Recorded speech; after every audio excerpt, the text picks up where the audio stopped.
मदारी वाला चोर। चंदन नगर नाम के एक गांव में सुरेश नाम का एक व्यक्ति रहता था।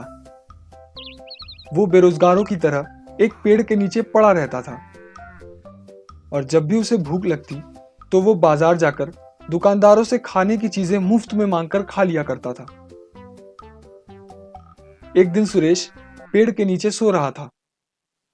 सुरेश, हाय, इस चबूतरे पर सोने से तो मेरी कमर ही अकड़ जाती है और अब तो कंधे के कपड़े भी घिस घिस कर फट चुके हैं।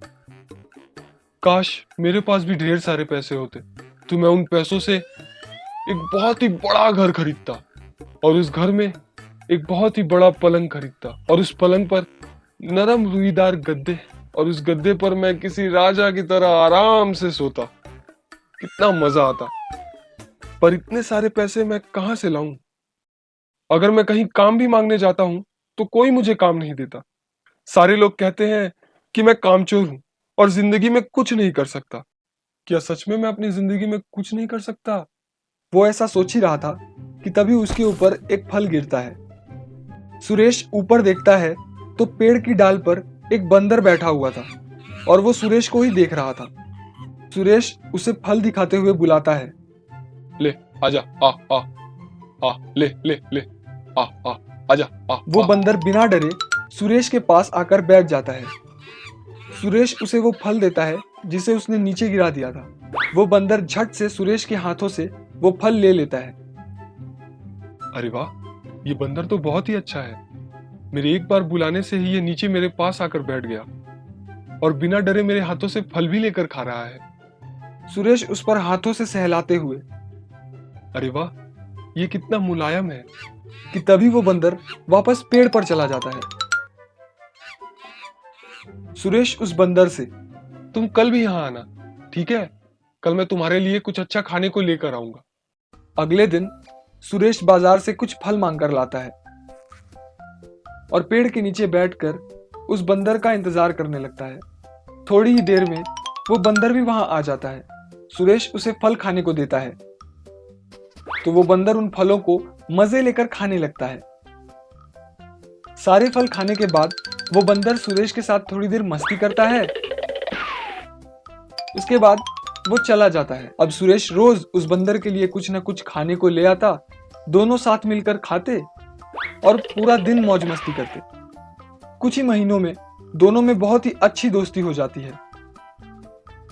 वो बंदर सुरेश की हर बात समझने लगता है। सुरेश उसे बैठने को कहता तो वो बैठता। सुरेश उसे नाचने को कहता तो वो नाच के दिखाता। सुरेश ने उसका नाम रखा था राजा। एक दिन सुरेश खाली हाथी उस बंदर से मिलने आया था। सुरेश उस बंदर से, राजा, आज मैं तेरे लिए कुछ नहीं ला पाया। जिस दुकानदार के पास से मैं फल मांग कर लाता था, आज जब मैं उससे फल मांगने गया तो अरे मुरली भैया, इन सारे फलों में से एक एक फल देना जरा। हाँ हाँ, पर पहले पैसे तो लाओ। क्या मुरली भैया, आप भी क्या मजाक कर रहे हो? भला मैं कहां से लाऊंगा पैसे? और वैसे भी आज तक मैं यहाँ जितने लोगों से भी मांग कर ले गया हूँ, कभी किसी को पैसे दिए क्या मैंने? लाओ लाओ, जल्दी दो, मुझे लेट हो रहा है। हाँ हाँ, तुझे तो जंग पे जाना है ना, लड़ने। अगर तू नहीं गया तो हमारा देश खतरे में आ जाएगा। लेट हो रहा है। हं, अगर कुछ लेना है तो पैसे दो और जो चाहिए वो ले जाओ। वैसे भी हम सारे दुकानदार तुम्हें पहले ही बहुत मुफ्त का खिला चुके हैं। बस अब और नहीं। अब तुम्हें हम में से कोई भी दुकानदार मुफ्त का कोई सामान नहीं देगा। पैसे है तो बोलो, वरना जाओ यहां से। जाओ जाओ, निकलो। ऐसा कहकर उस टकले ने मुझे वहां से भगा दिया। दोनों निराश होकर बैठे थे कि थोड़ी ही देर में सुरेश गुस्से से, बस, अब बहुत हो गया। अब मुझे ढेर सारे पैसे कमाने हैं और जब मैं उस टकले के सामने से अपनी लंबी चमचमाती कार लेकर गुजरूंगा तो उस टकले के साथ साथ सारे दुकानदार मुझे देखते ही रह जाएंगे। क्या करूं? थोड़ी देर सोचने के बाद सुरेश, एक उपाय है, अगर तू साथ देगा तो हम दोनों मिलकर ढेर सारे पैसे कमा सकते हैं। बोल राजा, तू मेरा साथ देगा? सुरेश की मदद करने के लिए राजा हाँ कर देता है। अगले दिन सुरेश लुंगी कुर्ता पहनकर किसी मदारी वाले की तरह हुलिया बनाकर एक हाथ में डमरू और कंधे पर राजा को लेकर निकल जाता है और गांव-गांव घूम-घूम कर बंदर का खेल दिखाने लगता है। मेहरबान साहिबान कदरदान, हो बच्चे बूढ़े या फिर नौजवान, आइए और देखिए इस बंदर का कमाल जो लगाए एक सांस में कई छलांग। आइए आइए आइए। थोड़े ही देर में वहां ढेर सारे लोग इकट्ठे हो जाते हैं। सुरेश डमरू बजाते हुए, ए जमूरे, ताली बजाकर दिखाएगा? तो राजा ताली मारकर दिखाता। सुरेश अगर कहता, ए जमूरे, माइकल जैक्सन से भी अच्छा डांस करके दिखाएगा? तो राजा किसी इंसान की तरह नाच कर दिखाता। सुरेश राजा को एक कटोरा देते हुए, जमूरे, ले इस कटोरे को और वहां रख दे। जो भी इस कटोरे में पैसा डालेगा तू उसे झुककर सलाम करेगा। जब कोई उस कटोरे में पैसे डालता तो राजा झुककर सलाम करता था। एक बंदर को किसी इंसान की तरह हरकत करता देख वहां खड़े सारे लोग उस कटोरे में पैसे डालने लगते हैं।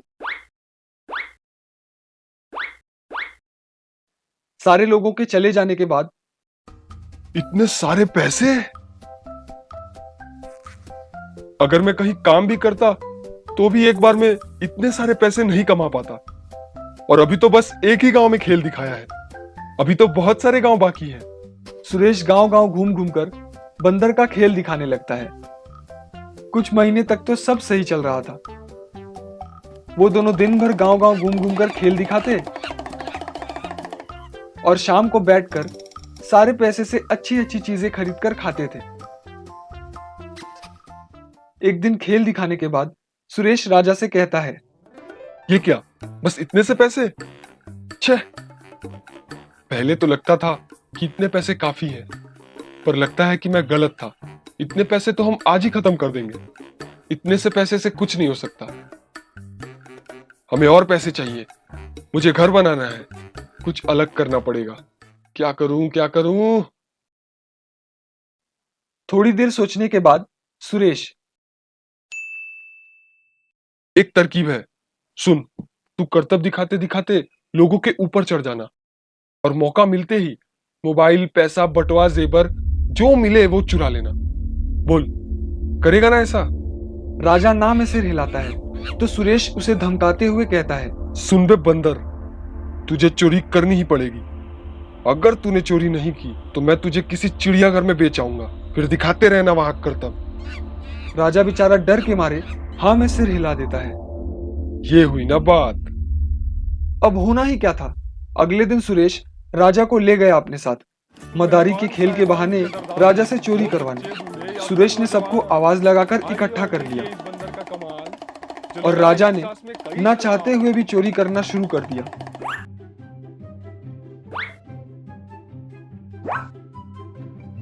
जेवर, गहने, 2-3 मोबाइल फोन और कुछ पैसे राजा ने बिना किसी के नजर में आए चुरा लिया। पर जब राजा एक आदमी का बटुआ चुरा रहा था तो पीछे खड़े एक आदमी ने राजा को बटुआ चुराते हुए देख लिया, पर उस आदमी ने उस वक्त कुछ नहीं बोला। उस आदमी ने सोचा, अरे ये बंदर तो चोर है, पर ये बंदर इस बटुए का क्या करेगा? ये तो इसके किसी काम का नहीं। थोड़ी देर बाद राजा वो बटुआ सुरेश को दे देता है और सुरेश चुपके से वो बटुआ अपने थैले में डाल लेता है। भीड़ के पीछे खड़ा वो आदमी ये सब देख रहा था।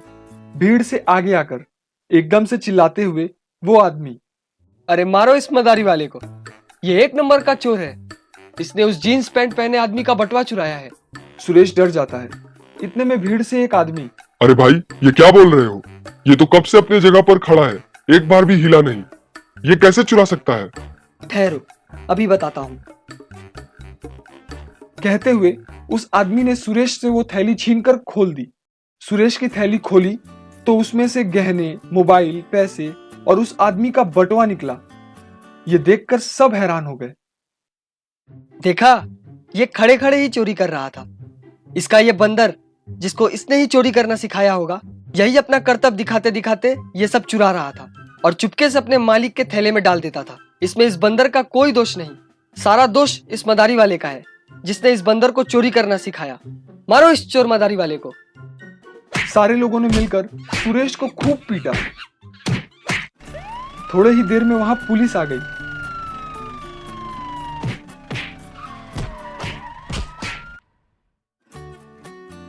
इंस्पेक्टर ने सुरेश को पकड़ के, हाँ भाई चोर मदारी वाले, सुना है तुम्हें जानवरों से चोरी करवाने का बड़ा शौक है, चलो मैं तुम्हें जेल में चक्की पीसना सिखाता हूँ।